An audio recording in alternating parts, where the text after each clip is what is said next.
Hey everybody, this is Doug with Artfully Rogue. I just purchased my very first 3D printer. Cannot tell you how excited I am for this. I've had a project in mind for quite a while, and a 3D printer might actually make it a little bit easier. But I know absolutely nothing about 3D printers. I did a little bit of research, talked to a few friends, and then came up with the one that I wanted to get. It was within my budget, and it seemed pretty simple to use. It's called the Creality Ender 3. I'm going to put it together right now. Paperwork, and in the paperwork they don't actually give names to all the parts, but they give numbers.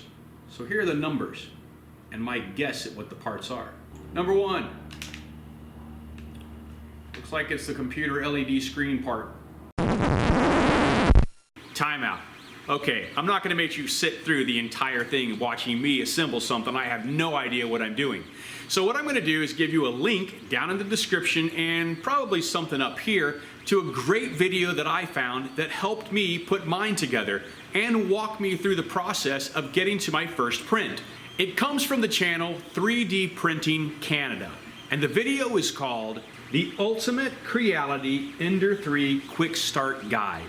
And it walks you through the entire process from start to finish. It even helps you kind of fine-tune some of the parts on the Ender 3 and gets you started on your very first test print.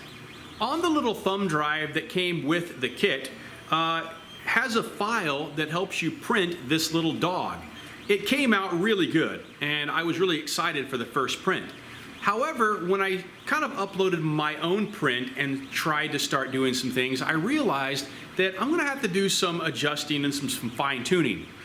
So this is a stringing 3D test print. It prints 2 little towers, and as you can see, the far left really didn't do great. I think the filament was too hot. Same thing on the succession of these, but they were starting to get a little bit better.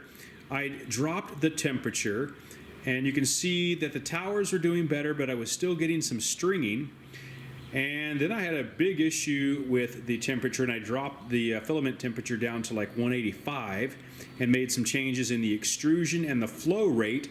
And by the end of it, I got a really good test where the tower actually printed really nice. There was no stringing, and so I got the machine dialed in.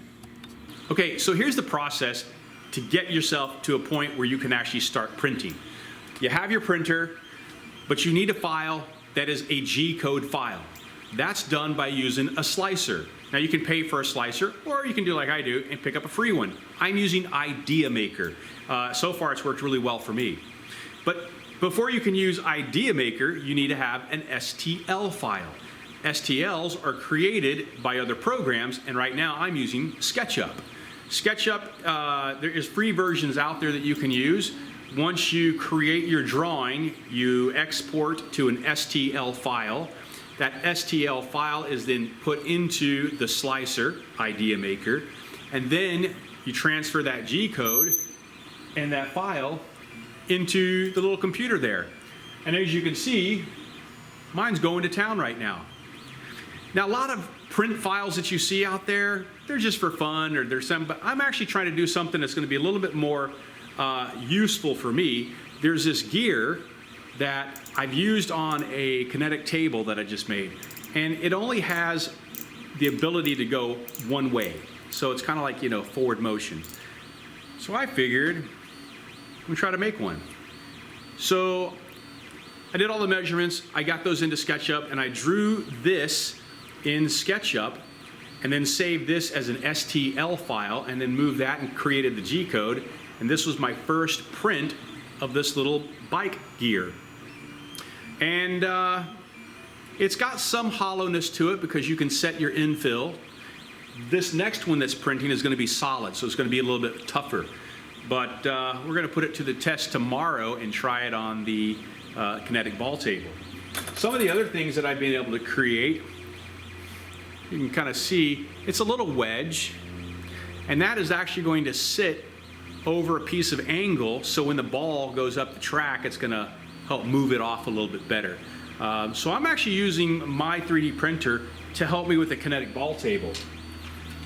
One of the things that I also tried to print was a net, something that I could put over the track that the ball wouldn't jump out. Now the filament that I'm using is from Hatchbox, and it's not really a flexible material. I don't know if you can see here, but there is some stressing, you know, where I tried to bend it.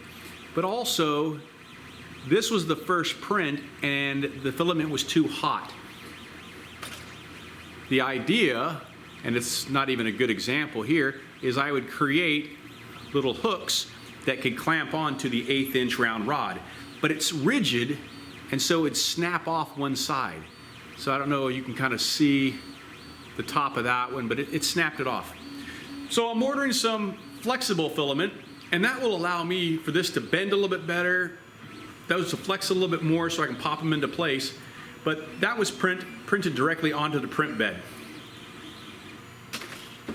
One of the things that you'll notice is it lays down a bed of plastic, and then your piece is actually printed on top. This is what's called a raft. New terminology here. So it prints on the raft. You take it off the print bed. This pulls off relatively easy. That's just extra. I'm sure that you can do something with it, maybe melt it back down again. But so far so good. But the idea that I had, and I'm not going to go into detail, it's kind of more of a sculptural idea, is doing a whole bunch of miniatures. So, you know, you're looking inside of a box and, you know, you see some really tiny things going on in there. So I was trying to print or find a way to do some small theater seats. So I did some little theater seats. This is kind of the second or third attempt, and we'll see how they go. Now I just need to find a file or do some creation of the people. But this opens up a lot of ideas. I do a lot of metal work, I do some woodwork, and now I'm going to start doing some 3D printing. I'd like to incorporate all kinds of materials into what I do. The printer itself only cost me about $180, so it was really inexpensive. As you can see, it doesn't take up much space, and it's kind of fun to play with. It kind of gets your mind thinking about how to, you know, work on the computer and, you know, create things and put them into action. Okay, thank you so much for taking the time to watch this video. It is greatly appreciated. If you have any comments or suggestions about how I could put this thing to use, please leave those down below. If you haven't already subscribed, I would greatly appreciate that if you would do that now. And to my Patreon supporters, Barry and Marlene Rush, Funkiss Artistic Creations, and Judy Clothier, thank you for your continued support. Now, let's see what I can come up with on this 3D printer. We'll see you in the next video.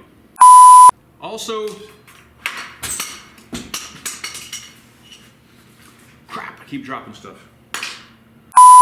Number 7. I don't know what that is. Where's the other thing?